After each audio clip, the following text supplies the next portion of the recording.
Les damos la bienvenida a esta mesa número 5, denominada El papel de la sociedad civil en la implementación de la reforma constitucional en derechos humanos. Es un gusto para mí presentar al moderador de esta mesa, quien es un egresado de la Facultad de Derecho, que llena de orgullo a nuestra universidad, el maestro Adalberto Méndez López. Es licenciado en Derecho por la Universidad La Salle, cuenta con estudios de posgrado en la Istanbul Bilgi University en Turquía y es maestro de estudios legales internacionales con especialidad en derechos humanos y discapacidad por la American University Washington College of Law en Washington. Cuenta con varios años de experiencia profesional como abogado transfronterizo en diversas firmas de México y el extranjero, tales como Lee Anab, Chung White and Kim, Santa Marina y Esteta, Ogarrio Daguerre y FGZ Estrategia Sociedad Civil, desempeñándose actualmente en esta última como asociado senior de la firma y responsable de las áreas de Derecho Corporativo Transaccional y Litigio Internacional. Se desempeñó como observador electoral internacional en los condados de San Francisco, Los Ángeles y Santa Cruz, California, Estados Unidos, durante las elecciones celebradas en el año 2008, y por el Partido Libre y Refundación de Honduras en los comicios del año 2013. Asimismo, fue observador de los derechos humanos de la sociedad civil en los campamentos de refugiados saharauis en Tindouf, Argelia. Laboró como investigador del Centro de Derechos Humanos y Derecho Internacional Humanitario de la American University Washington College of Law y fue asesor jurídico en materia de discapacidad y adultos mayores en la Misión Diplomática de México ante la Organización de los Estados Americanos. Es coautor de 2 libros y diversos artículos en México y el extranjero sobre derechos humanos y derecho internacional. Es miembro de la Asociación Mexicana de Abogados Lasallistas, de la cual fue parte del Consejo Directivo, desempeñándose como tesorero. Asimismo, de la International Legal Fraternity y de la Barra Mexicana del Colegio de Abogados. Fue jefe de carrera y secretario académico de la Facultad de Derecho de la Universidad La Salle entre los años 2011 y 2014, donde actualmente es titular de la materia de Derechos Humanos. Profesor visitante en la Escuela de Trabajo Social de la SUNY University of Buffalo en Nueva York, en donde imparte la cátedra de Derechos Humanos y Discapacidad. Bienvenido, Adal. ¿Qué tal? Muy buenos días. Primeramente agradezco a la Universidad La Salle que haya abierto las puertas a este foro. Agradezco a Tania, una gran amiga y colega de hace mucho tiempo, en haber elaborado este foro. Creo que la iniciativa sin duda alguna es noble y va a ser efectiva para abonar al tema de derechos humanos en México cuando más lo necesitamos. La dinámica de esta mesa es hablar un poco sobre la implementación de la reforma de 2011 y el papel que juega la sociedad civil en la implementación de la reforma, para lo cual contamos con 3 grandes ponentes, personas que tienen una trayectoria tremenda y una voz importante dentro y fuera de la sociedad civil. Y propongo para lo siguiente que las intervenciones sean entre 10 y 15 minutos y al final hagamos una conclusión para dejar el foro abierto a preguntas o cualquier comentario, si es que estamos de acuerdo. Y podemos comenzar primeramente con Lucía, continuamos con Adelina, continúa Tania y al final concluyo con unas breves conclusiones y resumen sobre lo platicado y el tema de la sociedad civil. ¿Okay? Entonces, primeramente presento a Lucía Chávez Vargas, quien es la directora de investigación de la Comisión Mexicana de Defensa y Promoción de los Derechos Humanos. Ella es licenciada en Derecho por la Universidad Nacional Autónoma de México y máster en Derechos Humanos en Estado de Derecho y Democracia en Iberoamérica por la Universidad de Alcalá de Henares en España. Es actualmente la directora de investigación de la Comisión Mexicana de Defensa y Promoción de los Derechos Humanos. Desde enero de 2014, consultora para la campaña nacional para prevenir la tortura del Instituto para la Seguridad y la Democracia. De 2009 a 2011, abogada de la Comisión Mexicana de Defensa y Promoción de los Derechos Humanos. Integrante del espacio DESC desde 2010, de abril de 2011 a julio de 2014, asesora en la Comisión de Derechos Humanos del Distrito Federal, en la Tercera Visitaduría General y la Consultoría General Jurídica. Ha sido tutora en diversos cursos sobre derechos humanos y ha impartido conferencias en la materia. Agradezco, Lucía, tu participación. Muchas gracias. Bueno, primero que nada agradezco a la Universidad La Salle, como bien dijo Adalberto, abrirnos las puertas para este tipo de eventos, a Tania muy particularmente, Y bueno, a todas las organizaciones de la sociedad civil que se han presentado en estos días y a todas y todos los alumnos que han estado interesados en escuchar acerca de la reforma constitucional en materia de derechos humanos. Voy a comenzar mi plática explicándoles un poco qué es una organización no gubernamental, porque muchas veces oímos ONG o sociedad civil y no sabemos qué son las ONGs o a qué se dedica la sociedad civil organizada. Bueno, una organización de la sociedad civil es una AC, por lo general una asociación civil, que recibe donativos o que recibe fondos del extranjero, fondos nacionales. En ocasiones recibe también dinero gubernamental, sin que esto la ligue a algún partido político. En el caso de las organizaciones de defensa o promoción o defensa y promoción de los derechos humanos, bueno, somos asociaciones civiles constituidas legalmente conforme al orden jurídico mexicano y recibimos principalmente financiamiento del extranjero para hacer nuestras labores. Por ejemplo, esta actividad está financiada por CONRAD. Entonces, bueno, las financiadoras nos dan dinero específico para ciertas actividades. En este caso, les voy a hablar del caso particular de la Comisión Mexicana. Nosotros nos dedicamos a líneas estratégicas, por ejemplo, que son violaciones graves a derechos humanos. Hablo de tortura, de detención arbitraria, de ejecuciones extrajudiciales, de desapariciones forzadas, violación sexual. Todos estos actos cometidos por autoridades, lamentablemente. Ahora, bueno, dicho esto, quiero centrar mi exposición en la cuestión de la impunidad. ¿Por qué se relaciona la impunidad con la reforma constitucional en materia de derechos humanos?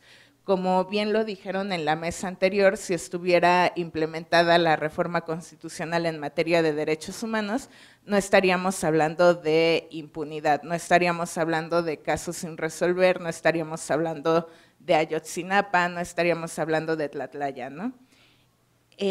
Bueno, dentro del trabajo que hacemos la sociedad civil, porque ese es el tema de esta mesa, en materia de combate a la impunidad y por lo tanto de implementación de la reforma constitucional, están trabajos orientados hacia combatir esta impunidad sistemática que se da en el país. ¿Cómo son esos trabajos? Enviando comunicaciones a relatores de la Organización de Naciones Unidas. Por ejemplo, hace algunos días acabamos de enviar una comunicación al relator de desaparición forzada, en donde se le hacen de conocimiento no solo los hechos de Ayotzinapa, sino, bueno, Ayotzinapa no es un caso aislado, hay miles de desaparecidos en el país. Allí, bueno, cómo entra la parte de la impunidad y de la reforma constitucional. El gobierno mexicano, el Estado mexicano no tiene una cifra precisa de desaparecidos.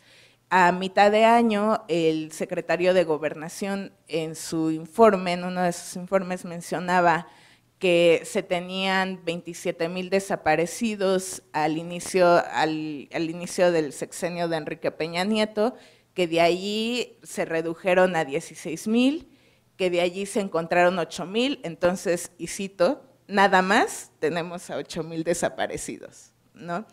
Se hace una nueva limpia en las bases de datos de desaparecidas y de personas desaparecidas y o extraviadas, y se dice que para agosto de este año se tenía un registro más o menos de 24,000 personas desaparecidas. Entonces, pero bueno, buscando de dónde viene este registro, vemos que es una base de datos de la Secretaría de Seguridad Pública, ahora Secretaría de Gobernación, en donde hay personas extraviadas y desaparecidas, y hay datos de personas desde el año 2000, es decir, no tenemos una cifra precisa y concisa de las personas que han desaparecido con motivo del conflicto armado en México, del conflicto armado provocado por el combate al narcotráfico o al crimen organizado. En materia de ejecución extrajudicial es algo sumamente parecido. Las cifras no son exactas, no son concluyentes.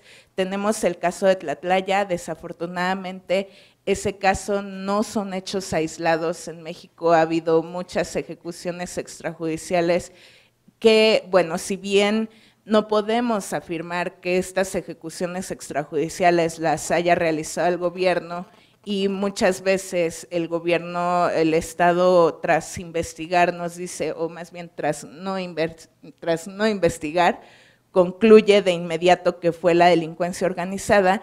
Allí también podemos concluir que parte de la omisión del Estado, parte de la omisión de investigar del Estado, de dar con los responsables de los hechos, de impunidad precisamente, está provocando todas estas ejecuciones extrajudiciales que ya son, bueno, de por sí son graves, ya son sistemáticas. Ahora, bueno, me voy a referir a la cuestión de la tortura. En cuanto a la cuestión de la tortura, tenemos en México el 98% de impunidad. La tortura de por sí es una violación grave a derechos humanos. El número de personas torturadas se ha incrementado en los últimos años. Desde el 2009 ha habido un incremento de la comisión de tortura. De hecho, bueno, con base en estos hechos de tortura documentados, por ejemplo, en el estado de Baja California, de Baja California Norte, la Comisión Mexicana, junto con otras organizaciones, mandó una petición a la Corte Penal Internacional. Allí me quiero referir a un par de cosas. Una es la impunidad y las graves cifras que tenemos en materia de tortura, de ejecución extrajudicial, documentadas en un solo estado. En un solo estado, de 2009 a 2012, documentamos expedientes que tenemos certeza que alrededor de 300 personas o más fueron torturadas por agentes del Estado, solo en Baja California y en el periodo de esos 3 años. Y por otro lado, me quiero referir a la impunidad que esto genera y a la comisión de graves violaciones a derechos humanos que esto genera. Es decir, si el Estado no investiga esas torturas, es probable que se vuelvan a cometer más torturas. Esto por un lado. Por otro lado, me quiero referir también a un cuarto punto, que es la jurisdicción militar, que esto también entra dentro de todo el tema de la impunidad y dentro del tema muy claramente de la reforma constitucional en materia de derechos humanos.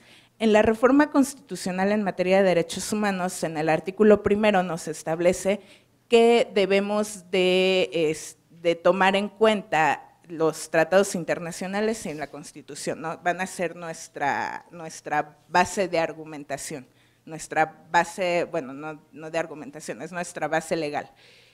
Posteriormente, la Suprema Corte de Justicia de la Nación se pronuncia porque esos tratados internacionales y la Constitución se van a interpretar de conformidad con parámetros altos.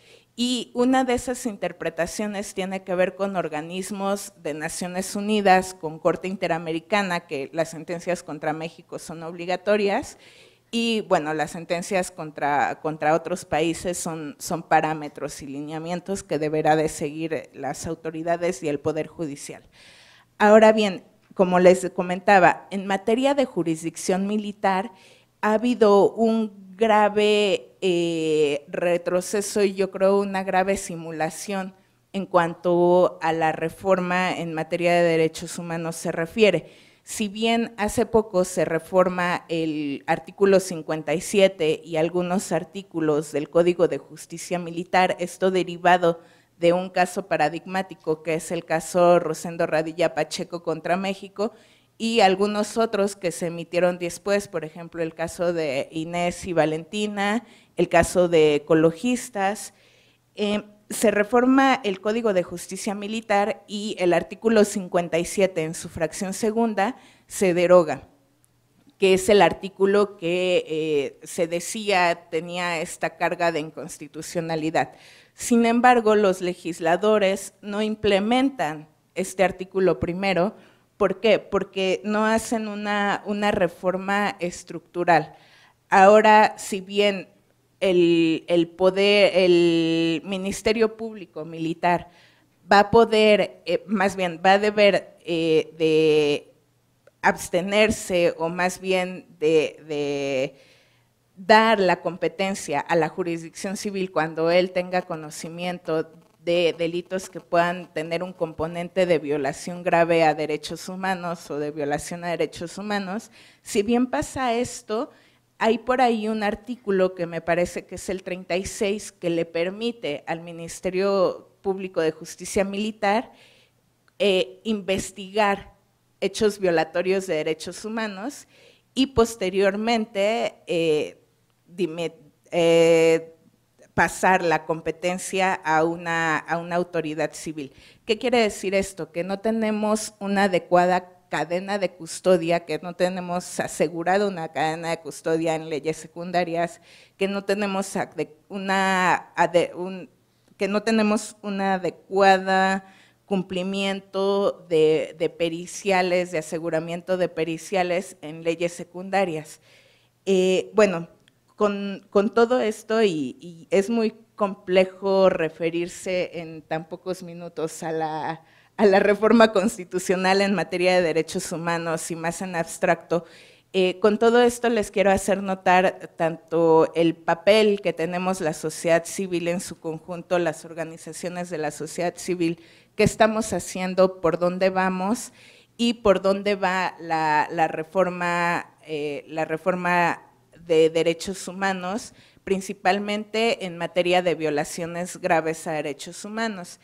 Y finalmente me gustaría referirme a un artículo que hace poco publicó Carlos Castilla en una revista electrónica, en donde dice que basta de hablar de la reforma constitucional en materia de derechos humanos, que todo lo que no está adecuado con la reforma constitucional en materia de derechos humanos es simple y llanamente inconstitucional. Es decir, si yo no tengo una legislación, o inconvencional incluso, si yo no tengo una legislación adecuada en materia de desaparición forzada, por ejemplo, o tal vez ni siquiera tengo legislación en materia de desaparición forzada, esto no sería una falta de implementación de la reforma, más bien sería inconstitucional y debemos de hablar ya de inconstitucionalidad.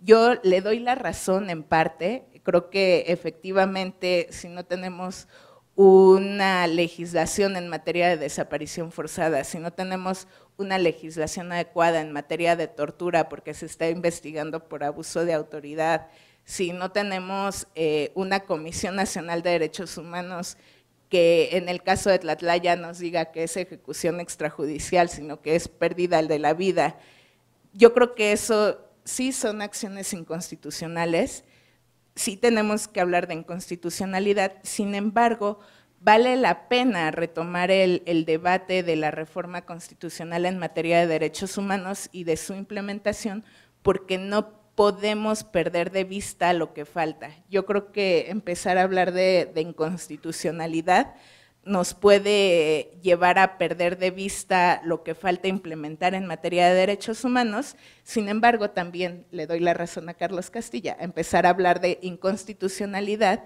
nos lleva a darle un peso mayor al Estado de lo que falta. Entonces, bueno, hablemos de las dos cosas, hablemos de que todas estas fallas en la implementación, por ejemplo, lo que les acabo de comentar en materia de legislación, violan el artículo 2 de la Convención Americana y por lo tanto el Estado incumple con una obligación inconvencional y también con una obligación inconstitucional en materia de derechos humanos, pero también incumple con la adecuación de la reforma que se dio hace ya más de 3 años. yo finalizaría con esto para dar más espacio para preguntas y respuestas. Gracias.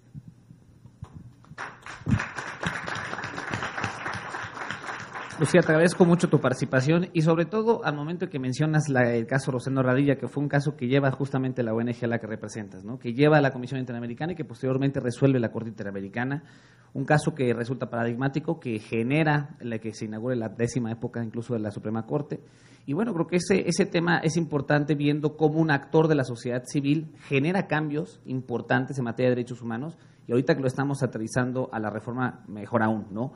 Es importante también platicar el tema de investigación y desde el punto de vista académico, para lo cual me gustaría darle la palabra a nuestra siguiente panelista. Ella es Adelina González Marín, que es investigadora del Instituto Mexicano de Derechos Humanos y Democracia. Ella es etnóloga egresada de la Escuela Nacional de Antropología e Historia, cursó la maestría en Desarrollo Rural en la Universidad Autónoma Metropolitana, Campus Xochimilco, diplomada en Derechos de los Pueblos Indígenas, Educación Intercultural para la Diversidad, así como en Filosofía para Niños, Niñas y Adolescentes. Fue coordinadora del área de educación del Centro de Derechos Humanos Miguel Agustín Pro Juárez en la Ciudad de México, acompañando la organización y capacitación de diversas ONGs en el país en la década de los 90. Fue también directora del Centro de Desarrollo Pequeño Sol en San Cristóbal de las Casas, escuela UNESCO, que tiene desde maternal hasta secundaria. Participó como oficial del programa ProPaz, impulsando acciones de construcción de paz en Chiapas en coordinación con diversos actores civiles. Se ha desenvuelto en el campo de la educación no formal, diseñando y capacitando particularmente a adultos en temas como derechos humanos, derechos de los pueblos indígenas, paz y transformación positiva de conflictos, desarrollo de habilidades socioafectivas, democracia y participación ciudadana, igualdad y no discriminación, desarrollo desde una perspectiva crítica, métodos didácticos para lograr aprendizajes significativos, planeación, monitoreo, evaluación, así como desarrollo organizacional, entre otros. Ha impartido cursos de nivel secundaria, bachillerato y licenciatura en asignaturas relativas a ciencias sociales como historia, geografía, pedagogía y filosofía y derechos humanos. Forma parte de manera honoraria de diversas asociaciones civiles dedicadas a la educación, la paz y los derechos humanos.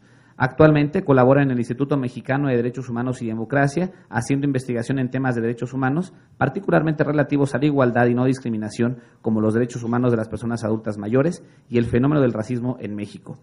En estos temas también se ha pronunciado sobre seguridad, justicia y participación ciudadana, democracia y capacita a servidores públicos, funcionarios y sectores de la sociedad interesada. Es asociada honoraria de Libre Acceso a Asociación Civil, integrante de los consejos consultivos del Consejo Nacional para Prevenir la Discriminación de UNICEF México e integrante del Consejo Ciudadano para la Implementación de la Reforma en Derechos Humanos de la Secretaría de Gobernación de México. Muchísimas gracias. Buenas tardes a todas y a todos. Me da muchísimo gusto estar en un foro con estudiantes jóvenes, lasallistas y vecinos. Nuestra oficina está en Benjamin Franklin, entonces sí siento que estamos como en el barrio. Ajá. Y bueno, ¿por qué digo esto? Porque ya Lucía se ha referido a lo que hacemos las ONGs. Parte de nuestras trayectorias dan cuenta de esos otros trabajos que hacen las ONGs. Las ONGs como ese uno de los componentes de lo que conforma la sociedad civil. La mesa es cuál es el papel de la sociedad civil en la implementación y me gustaría a mí también remontarme a esa pregunta original, ¿quién es la sociedad civil? Desde mi punto de vista, en un sentido amplio, la sociedad civil no solo somos las ONGs. La sociedad civil también son las personas que no están en estructuras gubernamentales, burocráticas, de servidores públicos, y que desde el lugar en el que se encuentran se ocupan y preocupan, más bien se preocupan y ocupan por asuntos públicos. Yo creo en ese sentido que los estudiantes, las amas de casa, los profesionistas, los trabajadores, los obreros, cualquier persona que no sea del servicio público puede ser sociedad civil cuando dice esto que no me pasó a mí directamente, lo siento como si me hubiera pasado a mí y es un problema de todos. Desde esa puerta a comprender la sociedad civil, entonces me parece relevante que un foro académico, un conversatorio, el encuentro de las personas ante temas públicos se vuelven entonces ya no solamente con una dimensión de interés académico, sino también con una posibilidad de dimensión política. El instituto en el que trabajo, en el que colaboro, es una ONG que también tiene financiamiento de distintas fuentes Y uno de nuestros temas es precisamente la democracia y la ciudadanía. Me parece que es fundamental que este foro coincida con la coyuntura tan dolorosa que estamos viviendo, en la que no me imagino tener la edad que ustedes tienen y saber cómo procesan lo que están escuchando y viendo. Cuando yo tenía la edad de ustedes, los problemas del país era el precio del dólar, era el precio del barril del petróleo y era que el 2 de octubre no se olvidaba. Esos eran los problemas nacionales, los que yo recibía como joven, como estudiante.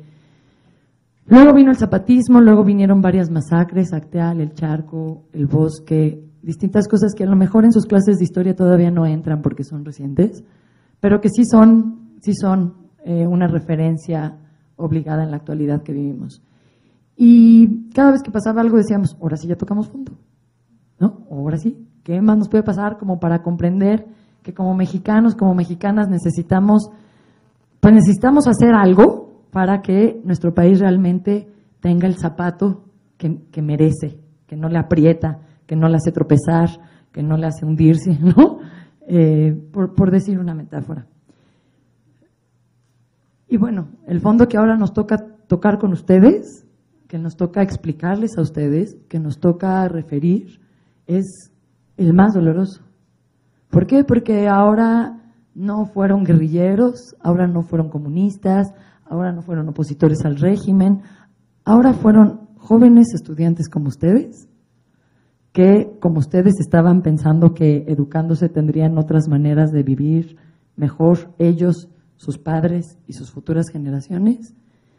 Sí, jóvenes que por la condición social y económica en la que se encontraban eran críticos al sistema, pero que tomaban acciones para sacar adelante eso que pensaban que podía ayudarles a superar sus condiciones de vida, que era ser maestros, jóvenes estudiantes normalistas, en uno de los estados más pobres históricamente de la República, de un extracto campesino, de un extracto indígena, de entonces muchas generaciones de pobreza, en la que ni sus papás, ni mis papás, ni yo como padre, ni mis abuelos, ni sus abuelos, hemos dado en el blanco para decir qué opciones, qué alternativas vamos construyendo a mediano, a largo plazo, pues para todos. Entonces, en ese contexto en el que yo digo, bueno, tenemos que preguntarnos seriamente de qué hablamos cuando hablamos de implementar una reforma constitucional. ¿De qué hablamos cuando hablamos de la Constitución? ¿La vemos como una norma más? ¿La vemos como un trámite más, como una formalidad más? Porque así lo dice la teoría del Estado moderno, porque así lo dice la teoría del derecho, o lo vemos realmente como el origen de ser de la Constitución de cualquier Estado moderno, ¿verdad? El fundamento de lo que esa nación es y pretende ser. Si lo vemos así, entonces podremos estar dejando de hablar técnicamente para pasar a hablar y pensar, no nada más en lo jurídico, sino también en lo rudo, en lo técnico y en lo rudo. Vamos a hablar un poquito de lucha libre. En lo rudo que puede implicar para la vida de cada uno de nosotros, para la vida de cada uno de ustedes, pues tomar una posición frente a una reforma constitucional que ya tiene 3 años y que ha sido muy poco difundida. Es una reforma constitucional que representa una reforma estructural para nuestro país y que, a diferencia de la energética, de la hacendaria, de la educativa, ha tenido casi nada de difusión por parte de las instancias gubernamentales. Habría que preguntarnos por qué, ¿no? ¿Por qué la dejaron ir? ¿Por qué la dejamos ir? ¿Por qué dejamos 3 años de ir y de hablarla? Pues a lo mejor porque estábamos ocupados en otras cosas y no pasa nada, lo más importante es que ya lo estamos haciendo. Pero entonces, dimensionándola en esta, no es una carta a los reyes, es esto, una reforma estructural. Bueno, en nuestra organización, como veíamos que pasaba el tiempo y no se hablaba de la reforma, y como sabíamos que le había constado a las ONGs y a los académicos y a los investigadores y a algunos partidos y a algunos políticos 10 años de discusión, es una reforma que tardó 10 años en discutirse, es una reforma que se decantó después de no sé cuántas 30 iniciativas o no sé qué que hubieron discutiéndose en el Congreso. Decimos, bueno, pues es un logro, ¿por qué no lo estamos compartiendo? ¿Por qué no nos lo estamos diciendo? ¿Por qué no nos lo estamos explicando?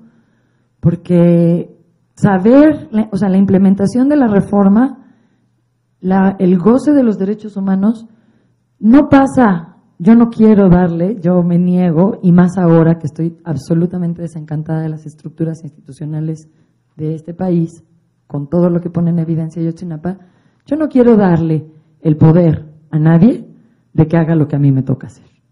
Porque si no, entonces, ¿cómo ejerzo mi libertad? Simulo que ejerzo mi libertad. Entonces, el poder que yo puedo hacer es saber lo que yo tengo, exigirlo y defenderlo. Y para mí, lo que tengo ya está muy claro en la reforma constitucional. Este es un folletito que entonces la ONG, el Instituto Mexicano, hizo para difundir el artículo 1 constitucional, la reforma en general y en particular el artículo 1, que nos parece de una riqueza y de un alcance ilimitable, ¿sí? Pudiéramos comprenderlo, exigirlo y verlo, como decía Lucía, pues como algo que ya se tiene que cumplir. Si no te convence y si no quieres aceptar que los derechos humanos son algo que todos necesitamos para vivir felices, ¿no? Sin más denuncias y definiciones técnicas rimbombantes. Soy antropóloga, discúlpenme, yo sé que son muchos aquí abogados. Pues vamos a difundir el artículo 1 y vamos a favorecer que se comprenda. ¿Entre quiénes dijimos nosotros? Pues vamos a dirigirnos a los jóvenes. Vamos a dirigirnos a los jóvenes, no porque pensemos que de ustedes es el país, también es nuestro, no porque tengamos esa idea trillada de que el futuro son ustedes, no, también somos nosotros, sino porque, pues eso, a lo mejor a ustedes les iba a llegar la historia de una manera muy fría, de una manera muy técnica, de una manera muy acartonada dentro de lo formal. Cuando se trata de algo que es resultado de muchas prácticas, de muchas luchas, de muchas estrategias que la sociedad civil, no nada más los ONGs, han impulsado justo en aras de democratizar. La idea de los derechos humanos solamente tiene que ver frenos al poder del Estado, al poder del autoritario, al poder machista, al poder del grande sobre el pequeño. Son límites al poder. La idea de los derechos humanos son simple y sencillamente límites al poder. Y entonces dijimos, bueno, pues vamos a los jóvenes.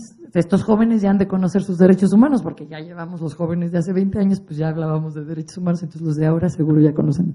Y nos encontramos con que los jóvenes sí tienen una idea mayor de lo que nosotros de jóvenes teníamos sobre los derechos humanos. No la tienen muy clara, piensan a veces que solamente es una institución, o que solamente es una ley, o que solamente es la ONU, pero que sí tenían muy claro que son violentados sus derechos. Hicimos 3 grupos focales, uno en Chihuahua, también con jóvenes indígenas, otro en Oaxaca, también con jóvenes indígenas, y otro en la Ciudad de México, también con jóvenes indígenas.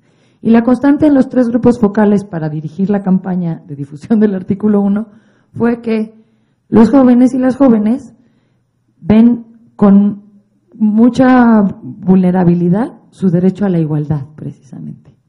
El derecho a la igualdad, el derecho a la libertad de expresión y el derecho a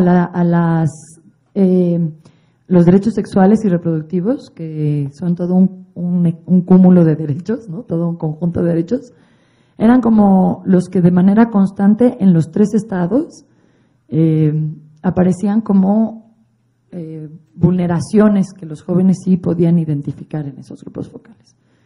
Dijimos, bueno, la reforma constitucional y en particular el artículo 1 tiene que ser una buena noticia.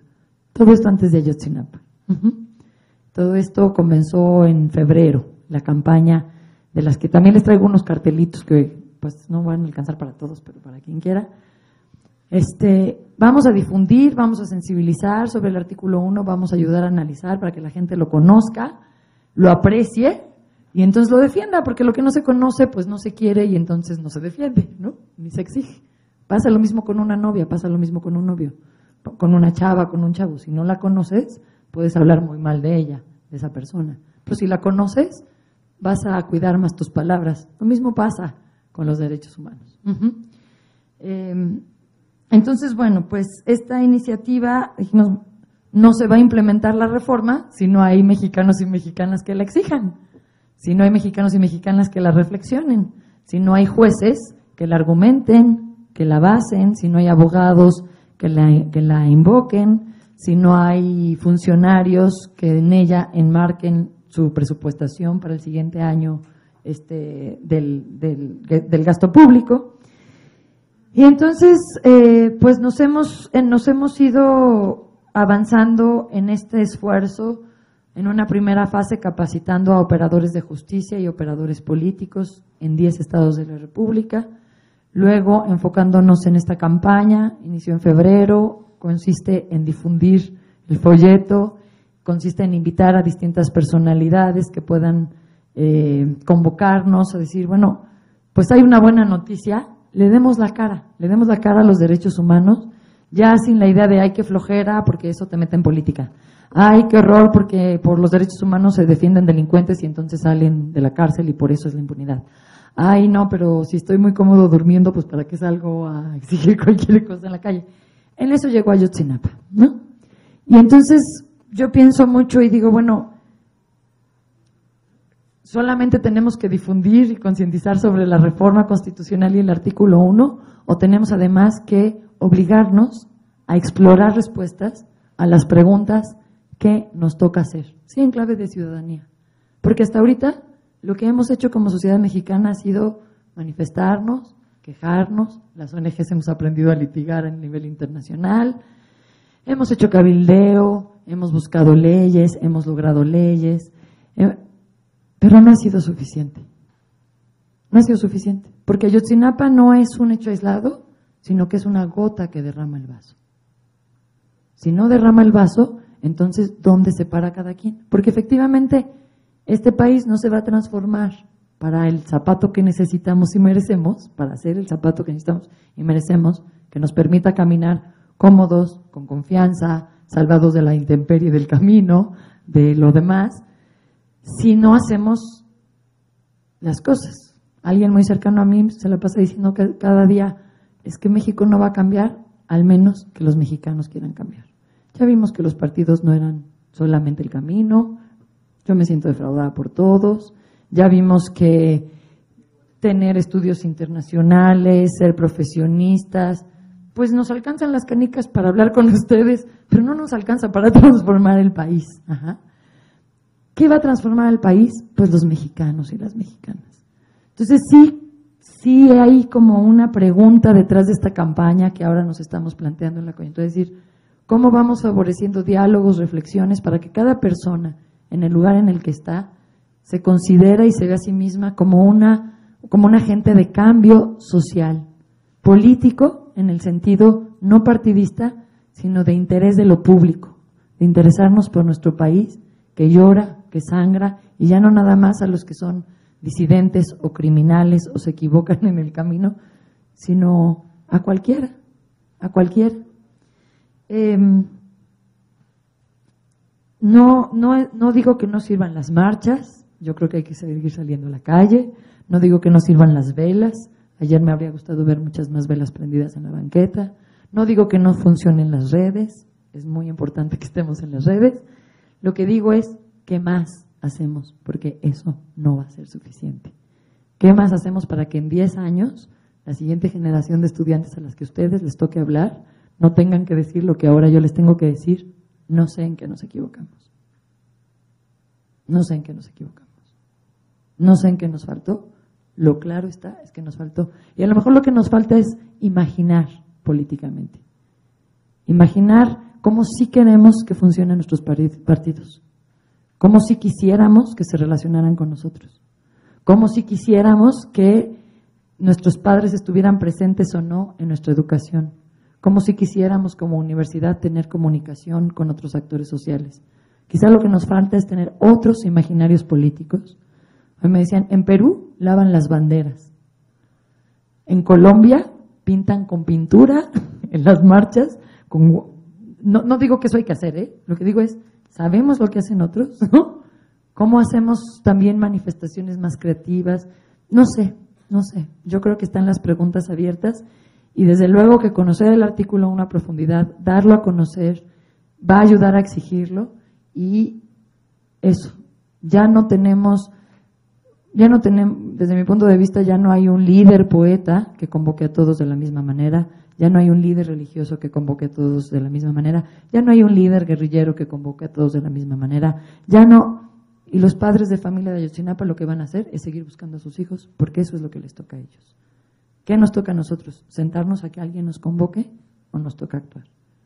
¿Qué tipo de ciudadanía, de democracia queremos imaginar para nosotros, para nuestros papás, para nuestros abuelos, para nuestros sobrinos y después para nuestros hijos? Pues muchas gracias. Yo les reparto los folletos en un ratito y también los carteles. Es parte de lo que estamos haciendo por la implementación de la reforma.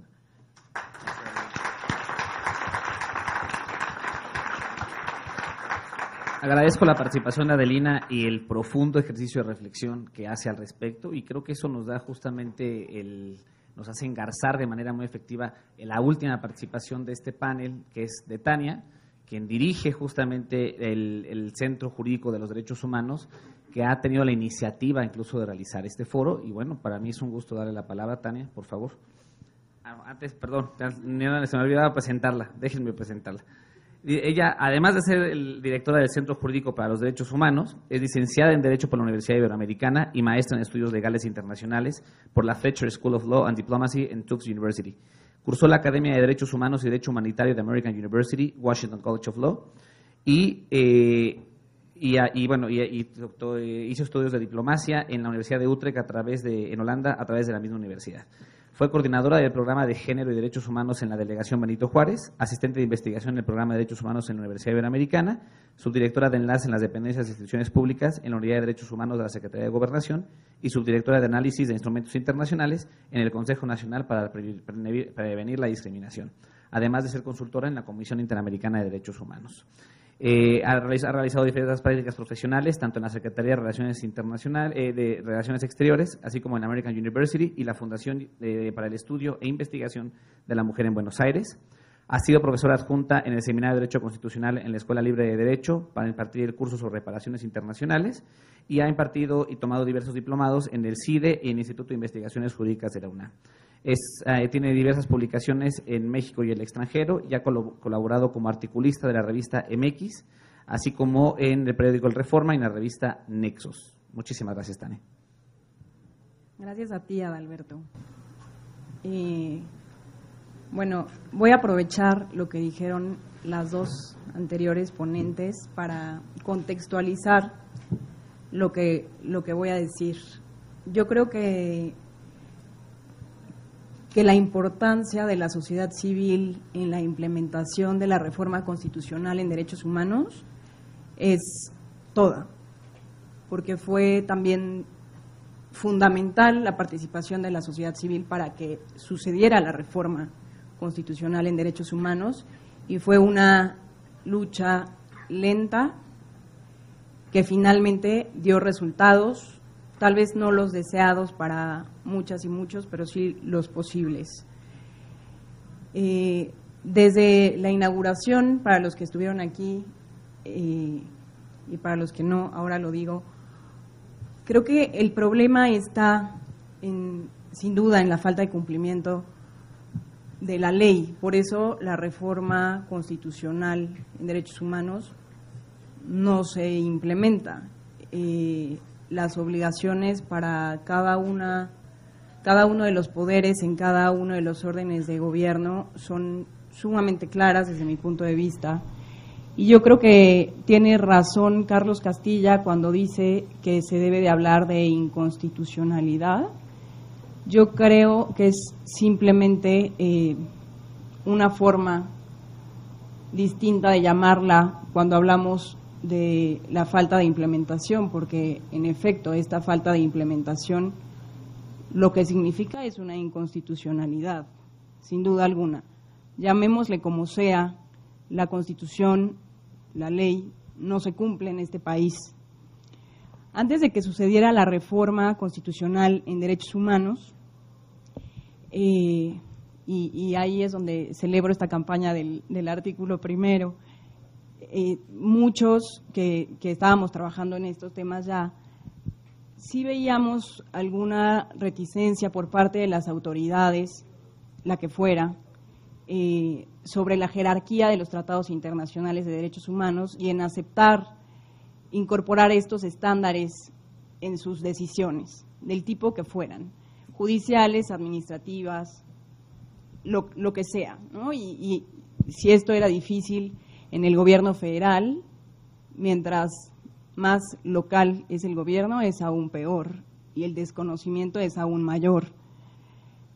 Y creo que muchos y muchas creíamos y teníamos la esperanza con esta reforma constitucional que una vez que el tema de la jerarquía quedara solucionado, los resultados iban a ser distintos, ¿no? Que yo creo que todas y todos esperábamos que ver mucho más rápido un resultado diferente por parte, sobre todo, confieso, de la autoridad.